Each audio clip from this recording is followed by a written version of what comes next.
First of all, that's awesome how much you've accomplished already, Sterling. How old are you? 18, 18. Amazing.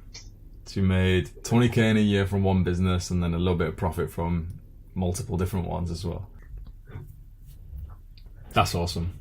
I think you've started life with a foundation that's very secure, and it's already created some character inside of you, which is so desirable and valuable. So congratulations on that and the hard work you've done so far.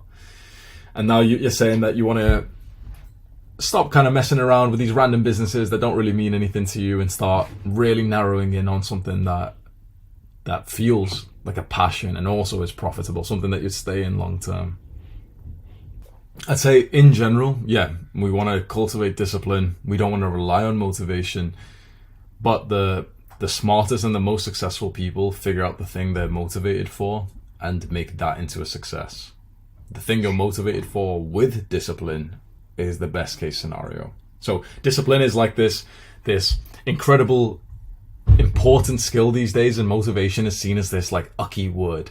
I like to think of it a bit differently. I think motivation's a fantastic thing. I think you should enjoy the thing that you do. I think you should feel motivated for it. And I think if you don't feel motivated for something you do every day, you should probably try to figure out why and make it easier or more fun. Because like it's valuable to develop discipline, but to live your entire life like not enjoying your day, in my opinion, when the smarter, like, you know, that's like this goal here.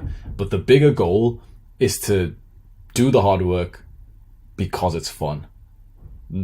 Like peasants stop here, like, you know, the the Sigma male, he stops here these days. It's just, oh yeah, hard work, guys, you know, this is all that matters, guys. But you may as well try and make the hard work fun, and then you'll just do it for double the hours as the guy who's disciplined and who's only doing it from 9 to 5.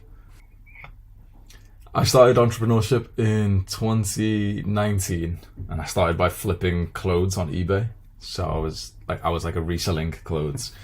And I did that for about 9 months, and that got me like some money through university. And then I really went into entrepreneurship. I didn't even consider myself an entrepreneur when I was doing that. I just found a way to make like £10 here and there, which was awesome.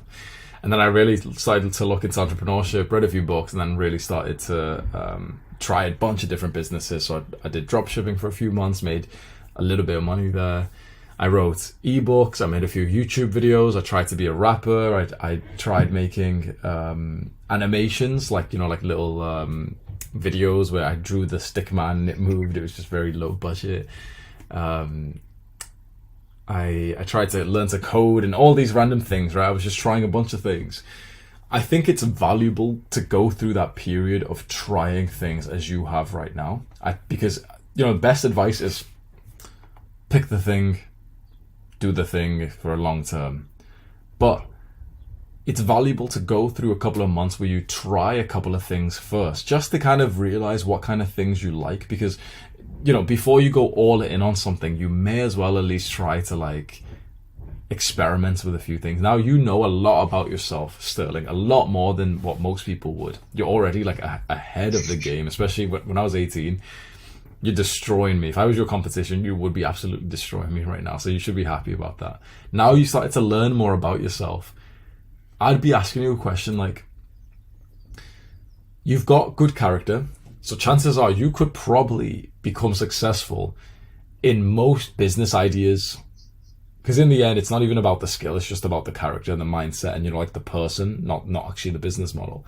So you could do dropshipping and make some money from that. You could set appointments for salespeople, you could sell a course, you could do essentially anything. This is what, once you've built the character, the the personality, the work habits, productivity, you can start to do anything. So now I'd ask you, Sterling, it's not about which one do you want to do. It's not about the rewards of each business model, because in the end, they're all just money and status. It's actually about the problems. What problems do you want to solve, and what obstacles would you actually smile through? So the obstacles, like you've said with dropshipping. Dropshipping has the exact same rewards as every other one, money and status. But the obstacles with it is that you're selling a terrible product.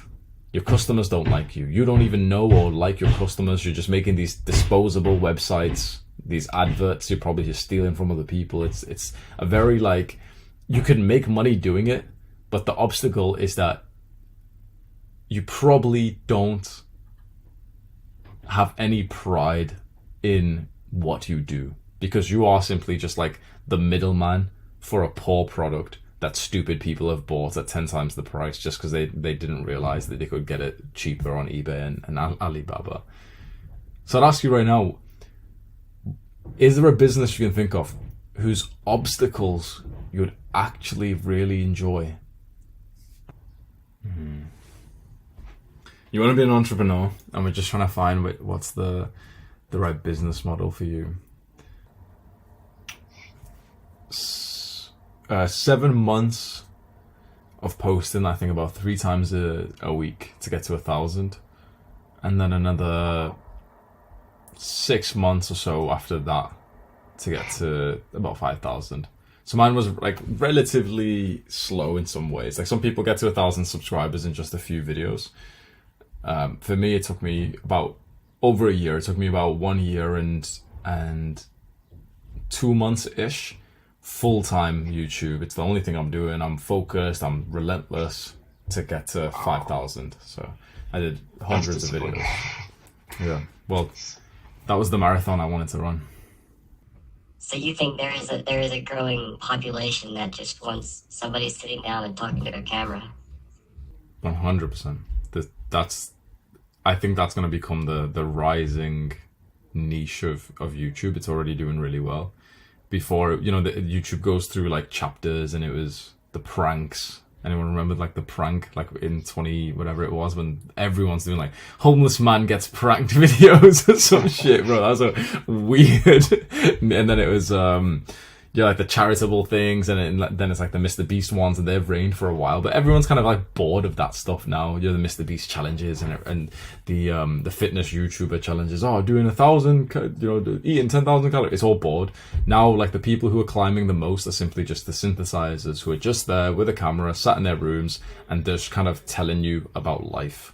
And there's people who are climbing up the ranks of YouTube and making fantastic businesses, because YouTube's become a lot less about like entertainment for the classical sense of like, oh, here's this like this challenge that we're doing, or now it's more about that we're getting entertainment from the fact that we can see someone who's real, that we can kind of invest in their story.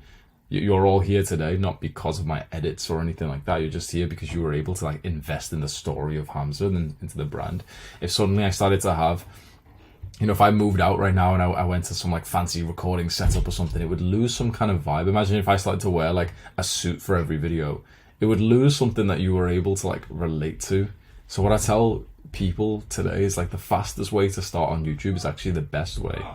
Grab your phone, record the video, don't even change your clothes or anything, and just show the real you. And like there's this advice I give all the time, but I don't think people value it as much as they should, which is the game of YouTube is just trying to show as close to 100% of the real you as you possibly can. That's good. That's good. So not even like researching a topic, just sitting down and talking. Yeah, to begin with, yeah. So, because you've got to imagine that the videos you first start with are kind of like the empty bar in the gym. It's kind of like the 20 kg barbell without any weights.